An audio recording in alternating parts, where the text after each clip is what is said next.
और आरजेडी भी करारी हार की समीक्षा कर रही है। बीच बीच में अंतराल के साथ ही यह बैठक 9 दिसंबर तक चलेगी और प्रतिदिन एक प्रमंडल की समीक्षा होगी। प्रदेश अध्यक्ष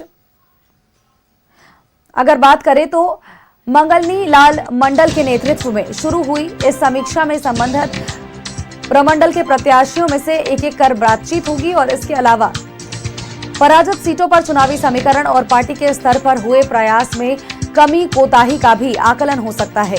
ये बैठक 2 चरणों में संपन्न होनी है। पहला चरण 26 नवंबर से 4 दिसंबर तक का है, जिसमें कि पहले दौर में मतदान वाले परिक्षेत्रों का आकलन किया जाएगा और उसके बाद 5 से लेकर के 9 दिसंबर तक दूसरे चरण की बारी होगी।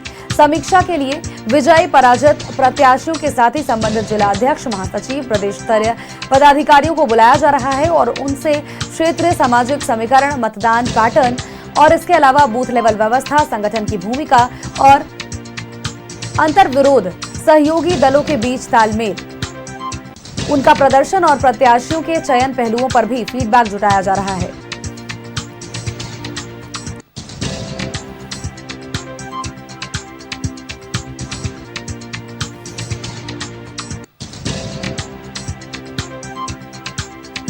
तो एक तरफ कांग्रेस तो दूसरी तरफ आरजेडी भी लगातार समीक्षा कर रही है कि आखिर इस तरह से हार का सामना क्यों करना पड़ा। आपको बताते चले कि देखिए, चुनाव जिस वक्त हो रहा था उसके बाद वोटिंग के नतीजे आए।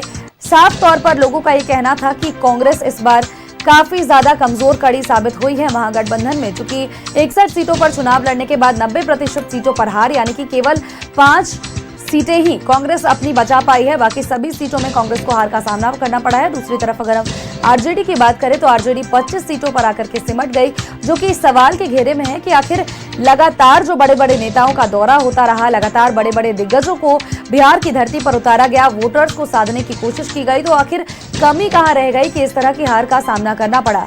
इस बार जातीय समीकरण की अगर बात करें या फिर क्षेत्रीय समीकरण की बात करें, सभी चीजों पर टाल मटोल करने की कोशिश की जा रही है और सभी चीजों को खंगालने की कोशिश की जा रही है कि आखिर इस हार का सामना क्यों करना पड़ा।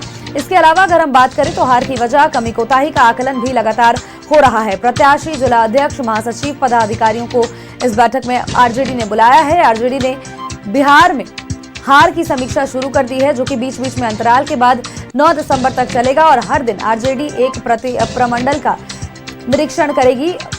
अगर हम कह लें तो क्या कुछ हार की वजह रही, इन सब चीजों को जानने की कोशिश करेगी।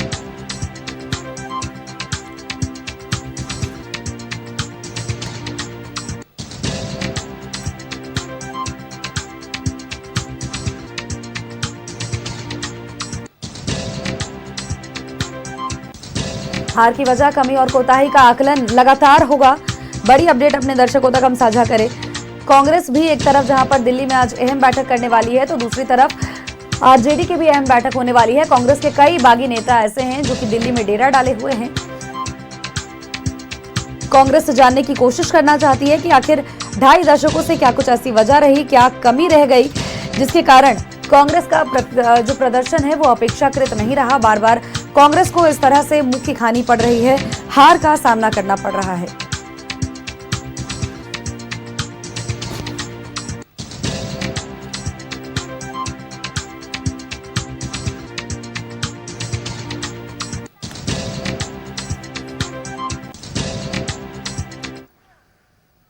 और हमारे सहयोगी रोहित हमारे साथ बने हुए हैं। रोहित का एक बार रुख कर लेते हैं। रोहित, आज का दिन काफी महत्वपूर्ण है, चूंकि देखिए फैसला आ चुका है, नतीजा आ चुका है और अब आकलन करने की बारी आ चुकी है।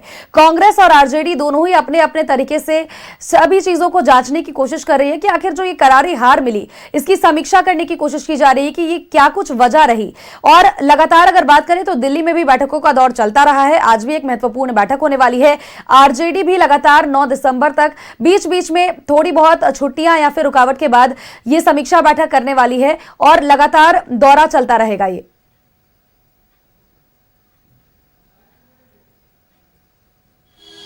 जी बिल्कुल सोनल, देखिए जिस तरीके से बिहार विधानसभा चुनाव के नतीजे आए जिसमें महागठबंधन को करारी हार का सामना करना पड़ा, उसके बाद देखिए लगातार राजद की बात करें या फिर कांग्रेस की बात करें, दोनों दलों के द्वारा लगातार समीक्षा बैठक की जा रही है।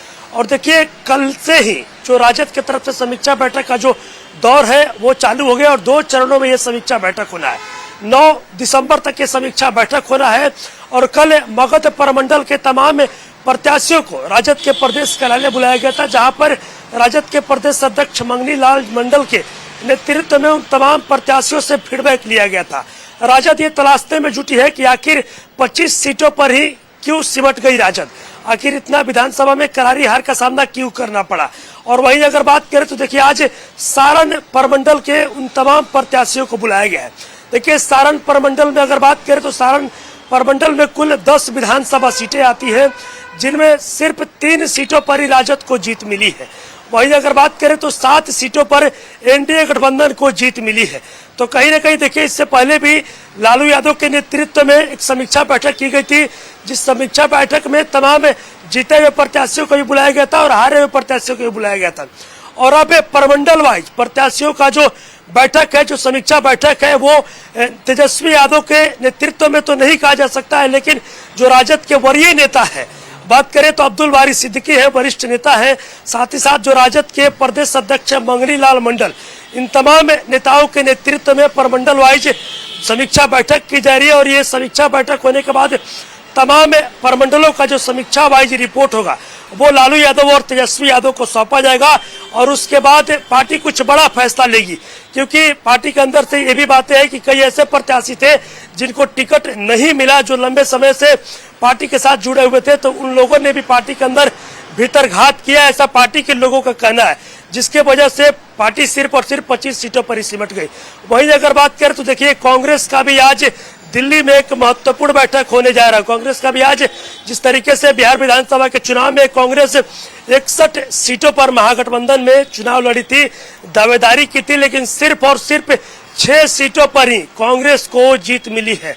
उसके बाद अब कांग्रेस के द्वारा भी समीक्षा बैठक की जा रही है, जहां एक तरफ से बात करें तो जिस तरीके से कांग्रेस की करारी हार हुई, उसके बाद कांग्रेस में घमासान मचा हुआ है। लगातार जो बिहार कांग्रेस के प्रभारी हैं कृष्णा अल्लावरू या फिर बिहार कांग्रेस के जो प्रदेश अध्यक्ष है राजेश राम, इन दोनों नेताओं के खिलाफ में जो बिहार कांग्रेस के कार्यकर्ता कहले या फिर नेता कहले, इन तमाम लोगों ने बवाल मचा रखा है और सीधे तौर पर टिकट बेचने का आरोप लगाया जा रहा है। लेकिन जहां एक तरफ बिहार कांग्रेस में बवाल मचा है और वहीं दूसरी तरफ आज दिल्ली में एक महत्वपूर्ण बैठक, जिस बैठक में जो कांग्रेस के राष्ट्रीय अध्यक्ष मल्लिकार्जुन खड़गे वो भी शामिल होंगे और उनके नेतृत्व में जो बिहार कांग्रेस के प्रदेश अध्यक्ष राजेश राम, जो प्रभारी है कृष्णा अल्लावरू, साथ ही साथ और भी तमाम जो सीएलपी लीडर है शकील अहमद खान और भी तमाम जो कांग्रेस के वरिष्ठ नेता हैं, राज्यसभा सांसद है, उन तमाम लोगों के नेतृत्व में आज एक दिल्ली में महत्वपूर्ण बैठक बुलाई गई है।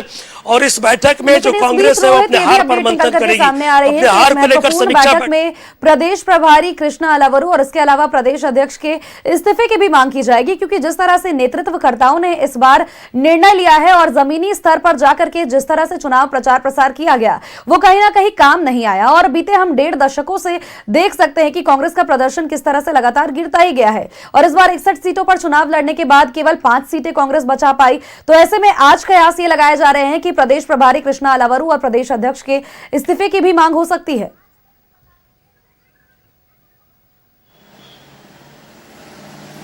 जी बिल्कुल, आपने सही कहा। देखिए जब से टिकट का बंटवारा हो रहा था उसी समय से अगर बात करें तो जो बिहार कांग्रेस के प्रदेश अध्यक्ष थे राजेश राम की बात करें या फिर जो बिहार कांग्रेस के प्रभारी थे कृष्णा अल्लावरू, इन दोनों नेताओं के खिलाफ लगातार जो बिहार कांग्रेस के नेता है उनके अंदर नाराजगी देखने को मिला और सीधे तौर पर ये आरोप लगाया जा रहा था इन दोनों नेताओं ने पैसा लेकर पूरा का पूरा जो टिकट है वो बेच दिया है। यहाँ तक ये भी कहा गया था कि राहुल गांधी के नेतृत्व को भी बेच दिया गया। कई ऐसे लोग थे जो कांग्रेस से टिकट बंटवारे को लेकर भागी भी हो गए थे। और कल ही का अगर बात करें तो कल जो राजेश राम है और जो कृष्णा अल्लावरू है, कल दोनों नेताओं का पटना में पुतला दहन भी किया गया है। और वही देखिए लगातार बिहार कांग्रेस के प्रदेश कार्यालय में इन दोनों नेताओं को लेकर इस्तीफे की मांग की जा रही है, विरोध प्रदर्शन भी किया जा रहा है और आज भी विरोध प्रदर्शन होना है। और वहीं अगर दूसरी तरफ बात करें तो जिस तरीके से बैठक बुलाई गई है तो कहीं ना कहीं ये बैठक में राजेश राम और कृष्णा अल्लावरू के इस्तीफे की भी मांग की जा सकती है। नजर बनाएगा रखिएगा रोहित, तमाम अपडेट्स सबसे लगातार लेते रहेंगे। फिलहाल के लिए हमारे साथ जुड़ने के लिए, तमाम अपडेट्स देने के लिए बहुत बहुत शुक्रिया।